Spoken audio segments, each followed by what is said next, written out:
I am so excited to have Janet Van Wyck here with me today. As you guys heard, she has made this transition from corporate to multi-level to now business coach. And Janet, thank you so much for joining me today. This is so exciting. Thank you for inviting me. Absolutely. I cannot wait to hear everything that you're going to share about tips to thrive as a multi-passionate entrepreneur. I can tell you personally, I am that multi-passionate entrepreneur. I am that person that has so many different passions. And sometimes it gets a little bit foggy. I don't know what to focus on. And people will tell you to cut back and only do one thing. But there's so many things that I really like. So I am eager and excited to talk to you to find out how to take all that energy and create something really good and thrive as an entrepreneur. So before we get into that, I have to ask you, what even got you interested in figuring this out? I'm taking it you are a lot like me, that you also had a lot of multi passions that you were trying to juggle. I had a lot of things that I started and did not finish, and Mm, that didn't sit well with everybody else. So, interesting. a Yes. multi-passionate individual is a collector of information. And as they're collecting information, they get really excited with it and they throw themselves into it 150%. We kind of get our dopamine hit every time we enter a new area that excites us. And it's really hard to have somebody constantly saying to you that you have to focus on only one thing, or putting you a soft put down, like calling you squirrel girl, or you suffer from shiny object syndrome, or Mm. while in the appearance of it might be that, in true fact, we are a collector of information and we're needed in society because we are the people who break it down into simple form and shovel it out to everybody else. Yeah, I love hearing that because it's like, oh my gosh, finally somebody is speaking my language. I will tell you, when I am a serial entrepreneur and I went through as a single mom in survival mode. Actually, probably even as a teenager, I have always tried different businesses and launched something new. And the one question I absolutely, it wasn't even a question, the one comment I absolutely hated was, "So what are you doing now?"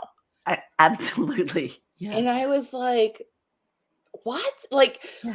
and they weren't trying to be rude, No. but I interpreted it, and I'm not saying that they were rude by asking that, right? I gave them every reason to probably ask that question, but internally it felt like you're failing, like I you're jumping know. around too much, you're flighty, and you need to be more stable, and it stung every time I heard that. So my answer to them was always, and so you're still doing the same thing? I never thought of that. That would have been perfect. I wish I I would have could thought never of do that. that. That is great. That's great. So how did you realize that it's okay to have all these passions? I mean, what was that aha moment for you? Well, I think for me, first of all, I got tired of people telling me that I couldn't do things my way. I see myself more of an innovator because I do have this multi-passionate tendency and I jump forward to see what's coming up. And I didn't understand why other people couldn't see things the way I did. And then I began to understand the different personality types.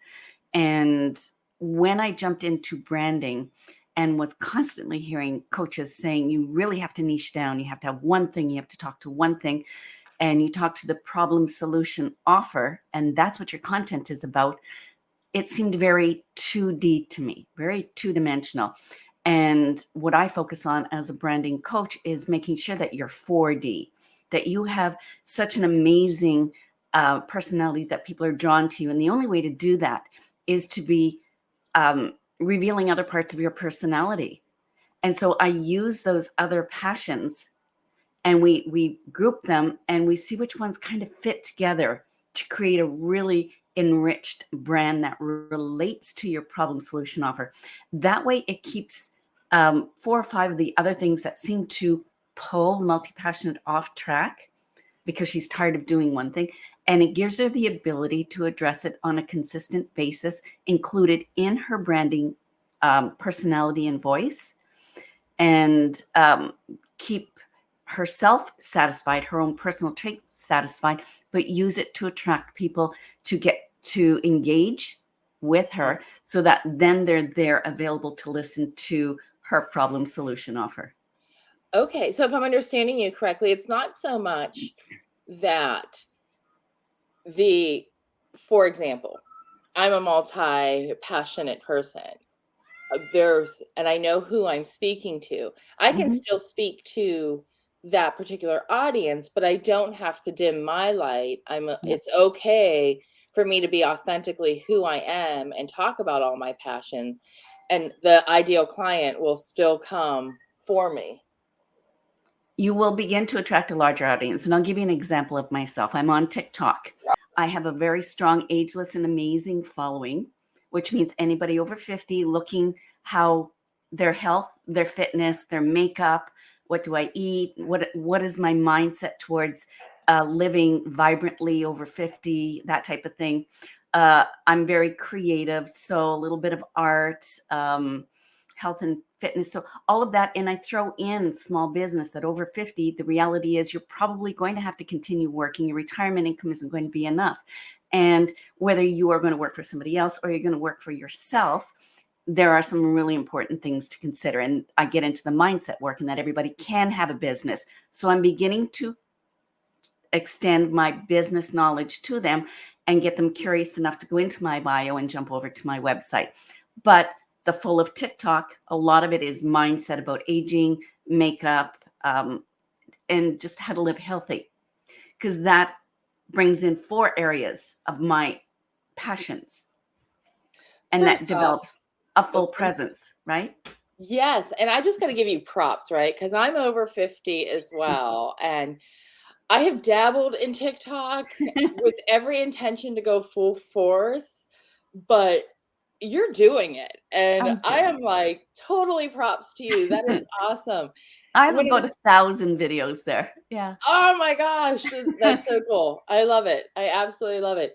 And then when I was creeping on your website, I saw that you did actually break down to 4 different passions that you have. And over 50 was one of those passions, and Yeah. I'm like, love it. I absolutely love it. Like now I mean, not that you weren't speaking to me before with everything, because I love mindset and obviously I love business, but the over 50, I was like, yes, It's go huge. girl. I love it. It is huge now. We are on our second, and what I feel is our true career path when you reach 50. Mhm. Because before that, you are meeting your obligations. You are working because you have to. You developed strengths and skills based on the jobs that you were slotted into, which has helped you to become who you are now. But now you get the opportunity to take a look at what really are my interests. How does that couple with my strengths and my passions? And what can I do with them? Yes. Yeah. That yes, I love it. That's so true, and I even said that earlier in this conversation that in the beginning I was in survival mode. You know, Right. I was doing what I needed to do, and now I'm not in survival mode. Now I'm an empty nester, and I get to be picky, and I love what I do right now. I absolutely love it, and I'm grateful I get to do that. And you're right, I do see more women over 50 that have that opportunity. So how did you figure out what It your 4 passions are? Because it sounds easy to do, isn't. but it's really not. So how It did you isn't. do that? Well, first you have to realize that there are 3 different types of passions. And Oh, people have a tendency, at least I categorize it that way. People have a tendency to say, oh, I'm really passionate about this thing. You should do a business with it. And the danger with that is if you're picking the thing that you use to reduce your stress as your business model, then you have nothing to relieve the stress of being in business. So I say 3 passions are you have your pastime passion, the thing that you do to be with everybody and enjoy, joke around and have fun. You have your pleasure pastime, which is the thing that really stokes you, the thing you look forward to getting at once a week and really working on. And that's the thing that people make the mistake of using as their business. This is the thing where you truly de-stress, where you can go and just know that the day was really tough, but when I do this, it's just going to make me feel better and relax me. And then you have the passion that is connected to your purpose in life. And that is the passion that you use for your business. Once you identify those, you can take a look at, okay, what are all the things that I'm interested in? And that's part of my coaching model, is in developing your branding personality. We go through a process of, let's list everything that you can think of that you're passionate about. Now, a multi-passionate woman might come up with 10, 15, possibly 20 things that she feels, I could get up and talk to you for an hour, no problem, and be really excited about it and be really knowledgeable. But as you look at those things, we're able to then group them into 4 or 5 main categories. When we get those categories and we identify which one relates closely to what you feel your purpose is, we are then able to bring them together to develop that full brand online influencer personality and keep you firing all of your I'm trying to relate it to a car, and it's Yeah, right. I'm not good at cars either. and it still satisfies you, but it still leaves you things that when all is said and done and you have to step away from business, you have something to do that still feeds that fire to Right. distress you. So we kind of approach it that way. I have never thought about that before. And you're giving me an aha moment right now, because I've always thought of, like, what are you passionate about? And it's all those things that I love, like you initially said, when you start working with someone. I never categorized it or thought that if you put your passion as your business, things that help you relax, your pastime, I think is Yeah. what you called it, your Yeah. pastime passion, as your business passion, then you never have that outlet. You never have the outlet. Never did I consider that. But There's another thing that you look at when you're trying to decide which business is perfect for you, and that's what I call your default mode. There is something that everybody has that they do, and it usually annoys other people because they do it nonstop, whether they're sick or tired, whether they're happy, whether it's wanted or not. And for me, it's problem solving, because I see things from so many different perspectives that I would hear a conversation in line at the grocery store, 3 or 4 people behind, and I'd wake up in the middle of the night, problem solving, not ever being able to provide any kind of input to that person. But it's just what I do, because I have the ability to be separate and apart and view things from so many different points of view, which is kind of what led me into coaching. yeah, So that's my default mode. I love it. Yes, and I do the same thing. Have you ever taken your strengths test? I have taken different ones, and they've Okay. given me different input. But the one that I found most related to finding my influence was what's called the fascination assessment, and Okay. it's by Sally Hogshead, and it evaluates the voice that you speak with that attracts people. And for me, it was passion and innovation. Oh, I like And that. it explains how you use them and how it is your strength and how to marry it into your conversations with people. That one meant the most to me, because the rest of them would tell me more what my skills strengths were, which were organization and communication and all of these different things that I had developed over the course of my needed career. Okay. But it never really assessed who I was, who I was coming across as, how people were receiving me. And this strengths test did provide that information, and it meant the world to me. It kind of set me off on the path that I took. Yeah, I bet. I like tests that evaluate your personality. I mean, my degree's in psychology, so Okay. I love all that. If you do you ever get a chance to take the strengths test through Gallup poll? Yes. Clifton Strengths? It's yes, Yes. yes. Yeah. It is really interesting as Yeah. well. But yeah, I love it. I love what And you I've done the high five, and I've done Yeah, there's so many. There's so many. We all wanna know who we are, right? who We are all wanna we? know, are Yeah, we normal or are we not? And exactly. that's why all these different tests, personality tests exist.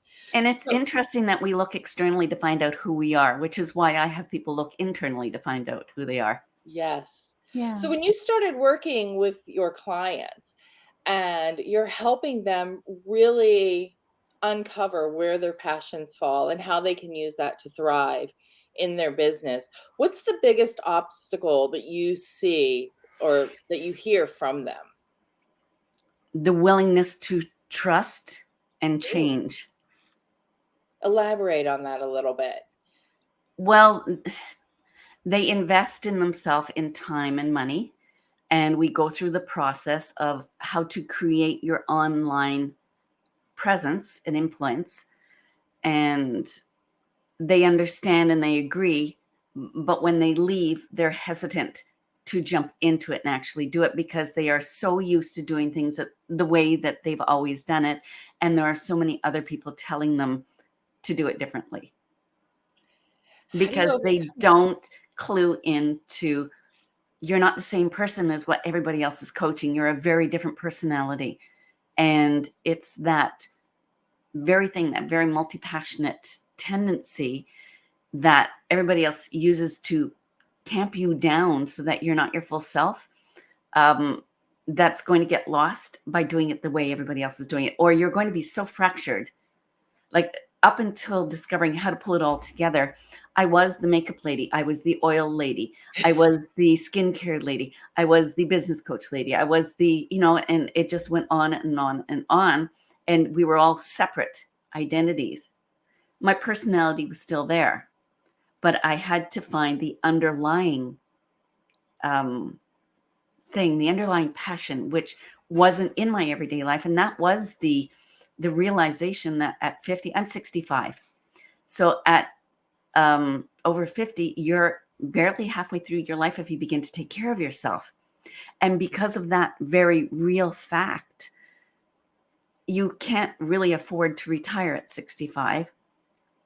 At least you can't retire your mind because you have another 40 years that you have to feed this amazing brain of yours. Yes, And if you sit down and retire, you're going to invite your early permanent retirement, right. right? So you need to discover, what is it that keeps me passionate? What is it that I want to do now? How can I use it to potentially get another stream of income and be totally thrilled with what's going on in your life? Yeah. And that was the thing that kind of tied it all together for me. So when you first started doing this or when your clients are doing this, Hmm. does it how do you keep that focus? Right? Oh, Because you are all those things, and I will tell you that your website really kept you on point and focused, oh, but that's thank you. not easy to do because you've got these different buckets, as you explained it. So Okay, how do you so package it and make it look so pretty like you did? so take a look at I migrated my branding. I chopped it up into a la carte. So each one of those carts actually identifies a little specific area of passion for me, because I have a passion for teaching people how to get their online social media identity to be consistent throughout. And what do you do and what do you put? So that is one bucket. One is your content strategy, which is exploring all about you and figuring that out. One is just going through discovering your passions. These hit different um, interest buckets for me. So it keeps me in the same thing. The brand identity is in my creativity wheelhouse, Mhm. right? The brand expression, which is what we're talking about with the interest, um, hits me in the living 50 plus women in business. When we're also going identity, we talk a little bit about your colors because I'm not a logo brander. I'm not that type. We still take a look at who you are. not trying to fit into somebody else's model and how that's going to come across. So there's a little bit of that built into it. Mm-hmm. So I kind of touch, I touch it. Yeah, you do. In every aspect. But then if I get into a coaching situation that isn't feeding that, I always have my TikTok that I can return to and address those things there. So that TikTok is more of your fun. TikTok is, you have to have a social media platform that draws people in, right? I mean, your main, whether it's a podcast or a blog or YouTube or whatever, is off social media. Mm-hmm. But then you have to go to social media to draw people in. You need one. And that's where your full brand personality shines. It's like the top of the funnel where you where you pull a lot of people in and you keep them interested for specific things, and you narrow them down to the people at the bottom. As they come through my TikTok, they get curious about me. They go into the bio and into the link and they see, oh, she's got a freebie. Oh, she's got a website. Let's go over to the website and see what she's about. And then the people who are interested in that will reach out a little bit further, and we get a conversation going. Awesome. So you mentioned your freebie. So let's talk about that. Your freebie is an ebook, right? Yes, it is. Okay. And it's Tips to Thrive as a Multi-Passionate Entrepreneur. 5 Tips to Thrive as a Multi-Passionate Entrepreneur. Yes. Awesome. So who should download that ebook or go over there and grab their free copy? You know, I specialize in the multi-passionate, but it really applies to anybody because it gives you permission to be yourself. It gives you some direction. My coaching applies to women over 50 in business. What I like to do when I'm talking is always give a twist for the multi-passionate. So there's the rule of thumb, and then because you're multi-passionate, this is how it works for you. Okay. So, yeah. That is kind of like my underlying secret sauce. Right. Well, it sounds good. And like I said, I could totally relate to what that's like. So if anybody is listening, you've got to head over to Janet Van Wyck's website and get your copy of 5 Tips to Thrive as a Multi-Passionate Entrepreneur. And her website links, all her social media links are in the show notes. So absolutely check her out. Talk to her, consult with her. If you are multi-passionate and you're feeling confused and overwhelmed because you have all these passions and people are just trying to really dim your light, and you feel that frustration, or you feel flighty the way that I felt flighty, or that you had to pick one area, I encourage you to reach out to Janet and talk to her and let her coach you through how to really uncover those passions and thrive as an entrepreneur. But Janet, before we go, I've got one question for you. Sure. So what is one piece of advice that you've received that has made a difference in your business? Trust yourself, because you know what you are able to do better than anybody else. Oh, that's good advice. And that's because people look at what you are doing through their filters, through their experience, through their fears. So trust yourself and believe in yourself. That's really, really good advice. And that's so hard to do, but it really is so important to do. Janet, thank you so much for joining me today. I so appreciate you taking the time out of your day to talk to me and to share your knowledge with my audience. And just thank you. I look forward to checking out that book too. Thank you very much for having me. You're welcome. All right, guys, we will catch you next week. We'll see ya.